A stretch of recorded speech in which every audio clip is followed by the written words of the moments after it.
Coming up on today's show, we're going to jump into the Broncos Week 15 injury report because there are some important pieces of information in there, including this guy returning to practice. But before we get into all that, we are so close to 19,000 subscribers, 82 subs away. So if you have not joined the channel yet, please go ahead and do so. Lock yourself in for the best free Broncos YouTube coverage out there. Now let's get into the injury report coming out of Mile High before their Saturday showdown in the Motor City. Samaje Perine is on the injury report with a knee injury. He, unfortunately, is not trending in a great direction to play on Saturday if this continues. Greg Dulcich, though, did get back from IR. The Broncos activated him off of injured reserve.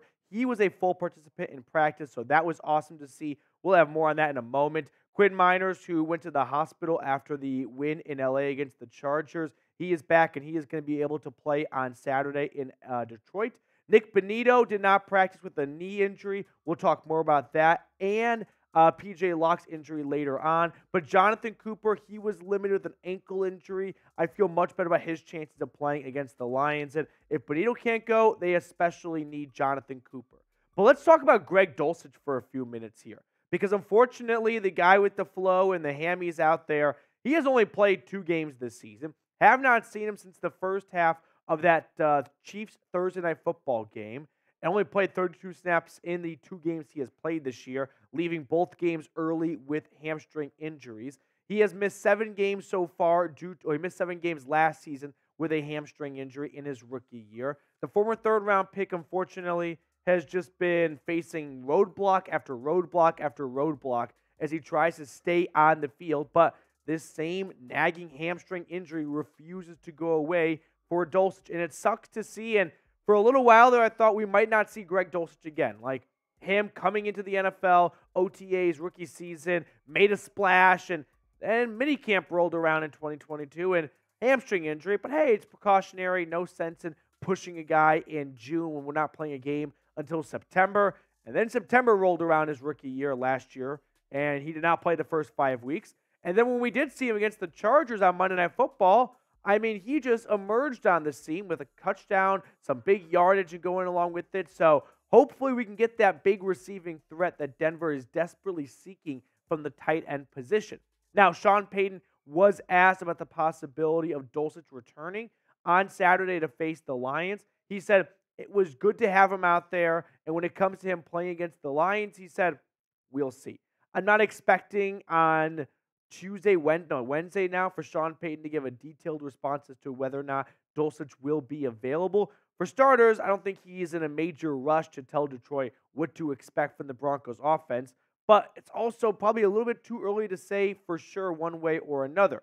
Now, Greg Dulcich himself, unfortunately, has been dealing with these hamstring injuries for quite some time. He said he has flown everywhere to rehab and has seen a lot of specialists to help his hamstring, according to Sean Payton. So the guy's clearly doing everything in his power to get back on the field. And I want to be optimistic that this will be the last time he faces a hamstring injury. And fingers crossed it is. But unfortunately, we have seen him come back from the same injury only to hop back on injured reserve right afterwards. But when he has been on the field, I mean, in 12 games, he's got 436 yards and 2 touchdowns. I know those numbers might not jump off the screen to you, but 436 yards, which mostly came in Nathaniel Hackett's offense last year, not too shabby for how bad that offense was. Now, when you look at Denver's tight end room, it's really lacking some burst, right? A catalyst, if you will. Adam Trautman, I think, has done a very good job this year filling in, but being that tight end one when I don't think anyone had huge expectations for him coming into the season. He's made some very impressive grabs. That touchdown reception he had last week and then against the Browns a few weeks prior, he has really come along nicely as of late, but I think Denver could benefit from adding another playmaker at the tight end position. So getting Greg Dulcich back, but maybe most importantly, keeping Greg Dulcich, because we have seen him come and go one too many times, could provide a big spark for Russell Wilson. And if I'm thinking about what Russell Wilson has done well this year, it's airing the shit out of the football to Cortland Sutton down the field, right? Can we find maybe a little bit of a middle ground? Because he's got the dump off to Samaje Perine down perfectly. He's got the deep ball to Courtland Sutton down perfectly. What about someone over the middle of the field? That's where the passing game is lacking, and that's where Greg Dulcich could step in nicely.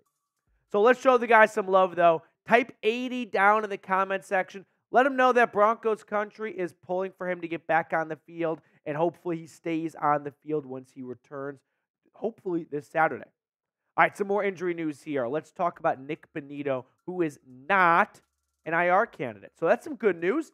However, 2 straight days of missing practice, and Sean Payton saying that he's not going to put a timetable on Nik Bonitto's return definitely makes me feel like we might not see Bonitto on Saturday against the Lions.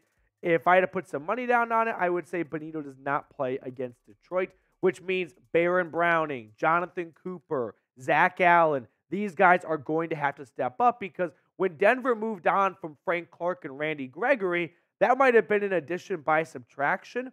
But the only subtraction was you didn't give yourself a whole lot of depth at edge rusher. Now, thankfully, ever since Baron Browning returned from IR pup list to start the year or whatever, he has not missed a game. Cooper has been healthy. Bonitto's been healthy. Zach Allen's been healthy. But now we're starting to run into some injuries with Cooper and Bonitto. So if these guys aren't available, we're about to see a couple of UDFAs no one has ever heard of before. Now, before we get on to the rest of today's show, I do want to highlight our awesome sponsor, which is Game Time. I mean, with Denver sitting at 7-6, they got some big home games coming up. And if you want to go check out those games, make sure you visit Game Time first to get the best tickets at the lowest price. Game Time does not want Broncos country to sweat and get nervous or stress over whether or not they can get tickets to all of these awesome events. So if you want to catch an upcoming Broncos game, Avs game, Nuggets game, or any other sporting event in your local area, visit Game Time first. Game Time is the only ticketing app that gives you complete peace of mind with your purchase. Buy tickets in seconds with 2 taps. It's the place to find last-minute seats. So download the Game Time app, and once you download the Game Time app, create an account, and then redeem this code on screen right now, Broncos Chat, for $20 off. Download Game Time, terms apply, and when you redeem the code Broncos Chat, you're going to get $20 off your first purchase. So I look at it as, hey, Game Time is going to buy you your first round at the concession stand because they love you that much. So go to download the Game Time app and then go enter the promo code Broncos Chat for $20 off. Game Time, last minute tickets, lowest price guaranteed.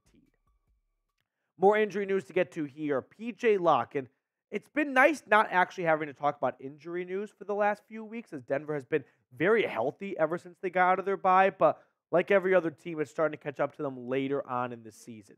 But PJ Locke, who has filled in very nicely, I would say, for Kareem Jackson, who has one more game to serve in his suspension, he is dealing with an injury. He did not practice today. That does not put him on a good path to play on Saturday. And if we look at Denver's safety room, I mean, these are the guys on their current active 53-man roster. You got Justin Simmons. You know he's going to take care of his half of the field. And P.J. Locke has done a really nice job filling in for K-Jack. However, Delaren Turner-Yell, J.L. Skinner, those are 2 guys I don't have a whole lot of trust in. If Locke can't go, K-Jack is still suspended, and it's just Simmons out there. I mean, I don't want to be dramatic, but I am absolutely terrified of starting Delaren Turner-Yell. I'm not exaggerating. The reason why I say that is the last time or the first time Delaren Turner-Yell started for this team, Denver's defense gave up 70 points to the Dolphins. So yeah, sue me for being a little bit weary about Delaren Turner-Yell making another start, because he was more or less just taken out of the defensive rotation after the Bears game, which he made his second start of the season. He filled in the back half of the Bills game, helping Buffalo to get back into that game. So pretty much every time Delaren Turner-Yell has been on the field, 70 points to the Dolphins. They beat the Bears, so it's hard to be too negative there, but still, we're down 28-7 at one point. And then let the Bills crawl back in that game late, and if not for Buffalo just completely screwing themselves over at the end of the game, that could have been a loss for Denver. So Delaren Turner-Yell's numbers speak for themselves. I mean, these are what the nerds over at Pro Football Focus graded him out as. 40.9, failing grade. Run defense, failing grade. Coverage, failing grade. He is a decent special teamer. He's going to be fighting for a 53-man roster spot next season. But he is not a starting safety in the National Football League, especially when you look at the receivers that the Detroit Lions will be throwing at the Denver Broncos, right? Jamison Williams, a big play waiting to happen at any given moment. You don't think he is pinning his ears back going, oh, that's the safety that gave up 70 points and let Tyreek Hill and Jalen Waddle run all over them? I can't wait to have the best day of my NFL career. We think about Josh Reynolds and Amon-Ra St. Brown, Sam Laporta. I mean, there are some really talented players on this Lions offense that could make it a very big matchup nightmare for the Broncos if P.J. Locke cannot go. So hopefully there is a better game plan from Vance Joseph's sideline if Delaire Turner-Yell or the rookie J.L. Skinner, who has not even really seen a snap, maybe outside of a few on special teams, ends up starting for the Broncos, because they have to have a much better plan in place than they did the last couple of times, right? You go back to his first 2 starts, the Dolphins game speaks for itself. The Bears game, sure, it ended nicely, so that kind of covers up a lot of the bad things that happened earlier on, but that Bears team went into that game looking putrid on offense. Justin Fields looked like he might be broken, and going deep against Delaire Turner-Yell's half of the field, the Bears offense was able to get back on track. So hopefully Vance Joseph has a much better plan in place as to how to combat not having Kareem Jackson or Caden Stearns or P.J. Locke to fill in next to Justin Simmons. Now let me know who you got in this game, Lions or Broncos, before we let you guys get on out of here. Chime in for me down below in the comment section. I want to know who you got down below. All right, that's going to do it for us on this edition of the Broncos Breakdown. I appreciate you tuning in, making us a part of your day. We're going to let you guys get on out of here. And if you have not subscribed to the channel yet, please go ahead and do so.